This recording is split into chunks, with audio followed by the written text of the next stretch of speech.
চট্টগ্রামের হাটহাজারীতে বহাল থাকা ১৪৪ ধারাতে থমথমে অবস্থা বিরাজ করছে।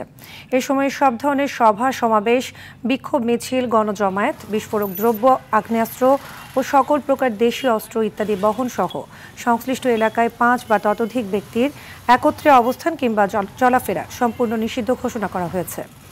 এর আগে সামাজিক যোগাযোগ মাধ্যম ফেসবুকে আপত্তিকর ভিডিও পোস্ট করা নিয়ে চট্টগ্রামের হাটহাজারীতে মুখোমুখি অবস্থান নিয়েছিল দুই পক্ষ। পরিস্থিতি নিয়ন্ত্রণেই ১৪৪ ধারা জারি করে প্রশাসন।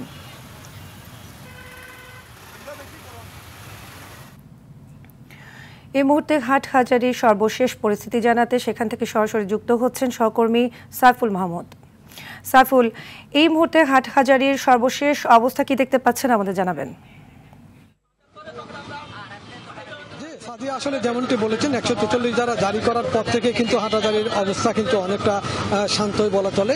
এই মুহূর্তে কিন্তু আইন শৃঙ্খলা রক্ষাকারী বাহিনী কিন্তু আসলে টহল দিচ্ছে, বিশেষ করে সেনাবাহিনী টহল দিচ্ছেন গতকাল রাত ২টা থেকে, এবং এখানে কিন্তু যে ১৪৪ ধারা জারি করা হয়েছে সেটা আজ বিকাল ৩টা পর্যন্ত, এবং বিকাল ৫টার সময় উপজেলা নির্বাহী কর্মকর্তার অফিসে কিন্তু একটা বৈঠক আছে, সর্বদলীয় বৈঠক, এবং সেই বৈঠকে সিদ্ধান্ত হবে আসলে পরবর্তীতে কি হবে।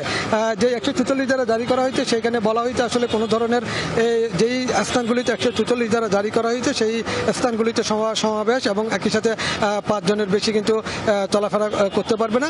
তবে এরপরও কিন্তু আসলে পরিস্থিতি কিন্তু রয়েছে একটু থমথমে। বিশেষ করে যেই রাস্তাটিতে আসলে আমরা দাঁড়িয়ে আছি, বড় মাদ্রাসা, সেই মাদ্রাসাতে কিন্তু আসলে সকাল থেকে কিন্তু একেবারে বৃষ্টির মতো পাথর পড়ছিল গতকাল রাত থেকে। সেই পাথরগুলো হাটহাজারী পৌরসভার কর্মীরা কিন্তু সরিয়েছেন। এই পাথরগুলি সরাতেও কিন্তু প্রায় ২-৩ ঘন্টা সময় লেগেছে। এবং আর সাথে একটি কথা বলে রাখি, সেটি হচ্ছে যে একটি দোকানও কিন্তু আসলে হামলা করা হয়েছে, এবং একটি দোকানে খেজুরের দোকান, সেই খেজুরের দোকানে কিন্তু আসলে হামলা করে তার ওনার প্রায় ৩০,০০০ টাকার নগদ, এবং একই সাথে তার দোকান থেকে ৪-৫ লাখ টাকার আসলে খেজুরও নিয়ে গেছে। আমরা একটু ওনার সাথে কথা বলবো। আসলে আপনি যদি বলেন, আমরা লাইভে আছি, আসলে আপনার কি ক্ষতি হয়েছে ছোট্ট করে যদি আমাদেরকে একটু বলেন। আমার ক্ষতি হয়েছে, ক্যাশ টাকা নিয়ে গেছে ৩০,০০০ টাকার মতো, এবং মালামাল লুটপাট করছে ৩.৫ লক্ষ থেকে ৪ লক্ষ টাকার। মাদ্রাসা ছাত্রদের বিপরীত যারা ছিল তারাই করছে। কারণ মাদ্রাসা ছাত্রদেরকে যখন দাওয়া দেওয়া হয়েছে, ওরা মন্দির গেট পার হয়ে গেছে, এর পরবর্তী সময়ে এরা এই কাজটা করছে। আর এটা প্রত্যক্ষদর্শী হলো আমার দোকানের ছেলেটাই এই মার্কেটের গলির ভিতরে ছিল। শুনছিলেন আসলে ওনার বক্তব্য, সেটি বললো আসলে মাদ্রাসার শিক্ষার্থীরা আসলে এই কাজটি করেনি, যারা বাইরে ছিল তারা এই কাজটি করেছেন, এবং একই সাথে মাদ্রাসার শিক্ষার্থীদেরকে তারা শিক্ষকরা কিন্তু ভিতরে প্রবেশ করিয়ে দিয়েছেন। প্রবেশ করার পরে মাদ্রাসার শিক্ষার্থীরা অনেকটা কিন্তু শান্ত হয়ে গেছিল।